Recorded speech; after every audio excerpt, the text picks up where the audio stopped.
நம்முடைய பிதாவாகிய தேவனாலும் கர்த்தராகிய இயேசு கிறிஸ்துவினாலும் உங்களுக்கு கிருபையும் சமாதானம் பெருகுவதாக. நாளில் கூட நமக்கு ஜீவனை தந்ததும் அல்லாமல் தயவு பாராட்டினாரல்லவா, அவரை துதிக்கலாமா?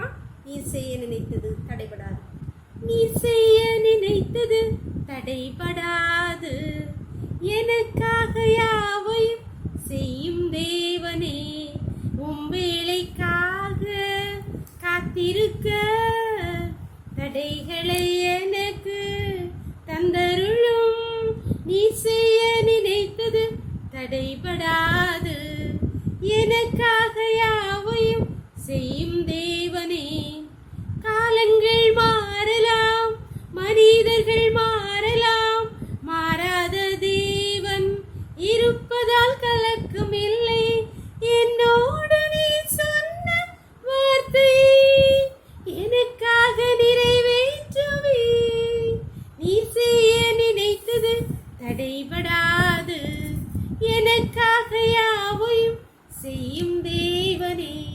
நீ செய்ய நினைத்தது தடைபடாது. ஒரு வயது பகுதி வாசிக்கலாமா? எசேக்கியேல் 12வது அதிகாரம் வசனங்கள் 27, 28.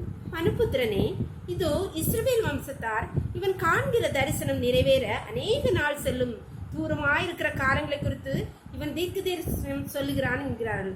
ஆகையால் என் வார்த்தைகளில் ஒன்றாகிலும் இனி தாமதிப்பதில்லை என்று கர்த்தராகிய ஆண்டவர் உரைக்கிறார். நான் சொன்ன வார்த்தை நிறைவேறும் என்று கர்த்தராகிய ஆண்டவர் உரைக்கிறார் என்று அவர்களோட சொல்கின்றார். அன்பான தேவனுடைய பிள்ளை, இன்றைக்கு கர்த்தராகிய ஆண்டவர் எசேக்கியேல் தீர்க்கதரிசியை கொண்டு நம்ம ஒவ்வொருத்தன சொல்கிறார். நான் சொன்ன வார்த்தை இனி தாமதிப்பதில்லை, அது நிறைவேறும், சீக்கிரமா நிறைவேறும். அது ஒன்றாகிலும் இனி தாமதிப்பதில்லை. ஒன்று கூட தாங்க, ஏதாவது ஒண்ணுதான் நிறைவேறும். அதுக்குதான் என்ன இருக்கு, நாம் ஆராதிக்கிற தெய்வம், சர்வ வல்லமையுள்ள தேவனாய் கர்த்தர்.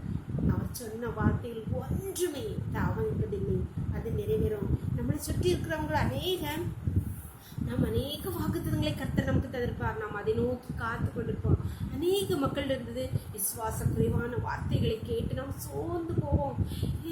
இனி அதெல்லாம் கிடைக்குமா, இனி அதெல்லாம் நடக்குமா அப்படின்னு அநேக வார்த்தைகள் கேட்டிருப்போம். அன்பான தேவனுடைய பிள்ளைகளே, அப்படி கலக்கத்தோடு இன்னும் எனக்கு வாக்குத்தத்தம் நிறைவேறலையே, கர்த்தர் சொன்ன வார்த்தை நிறைவேறலையேனே காத்துட்டு இருக்கீங்களா? கர்த்தர் உங்களை பார்த்துதான் சொல்கிறார். அதில் ஒன்றும் இனி தாமதிப்பில்லை, அது சீக்கிரம் நிறைவேறும் என்று கர்த்தராகிய ஆண்டவர் சொல்கிறார். நம்புறீங்களா? விசுவாசிங்கன்னா கர்த்தருடைய மகிமையை காண்பீர்கள். நிச்சயமாக கர்த்தர் சொன்ன வார்த்தை நிறைவேறும். ஜெபம் பண்ணலாமா? எங்களை நேசிக்கிறீங்களா? அன்பின் தகப்பனே, தர்மியான நாளுக்காக கூட அப்படி நன்றியப்பா. நாளின் காலை மட்டுமே உடைய தயவுள்ள உங்க கிருபங்களை தாங்கினதேப்பா. நன்றியோடுமே துதிக்கிறேன் கர்த்தாவை, ஸ்தோத்திரிக்கிறேன் கர்த்தாவை.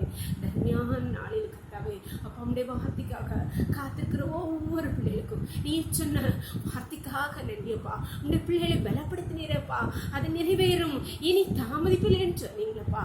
நம்பிக்கையை கூட்டினீங்களேப்பா, ஒவ்வொருடைய விசுவாசத்தை பலப்படுத்தினீங்களேப்பா. ஒவ்வொரு பிள்ளையுடைய வாழ்க்கையிலும் அன்றுடைய ஆசீர்வாதத்தை காத்துக்க ஒவ்வொரு பிள்ளையுடைய வாழ்க்கையிலும் அவர்கள் ஒன்றும் குறையாமல் எல்லாவற்றையும் தாமதியாமல் சீக்கிரமாய் நடத்துகிறாக. உடைய கிருபை ஒவ்வொருவரையும் சூழ்ந்து கொள்வதாக. உடைய கரத்தில் ஒவ்வொருவரையும் தாழ்த்தி தருவோம். இதற்குள்ளே மூடி மறைச்சுக்கோங்கப்பா. சகல துதிங்கனும் வல்லமை பலன் ஞானம் எங்கள் தேவாதி தேவன் ஒருவருக்கே செலுத்துகிறோம். இயேசுவின் மூலம் நல்ல தந்தை, ஆமென். God bless you. கர்த்தர் உங்களை ஆசீர்வதிப்பாராக. ஆமென்.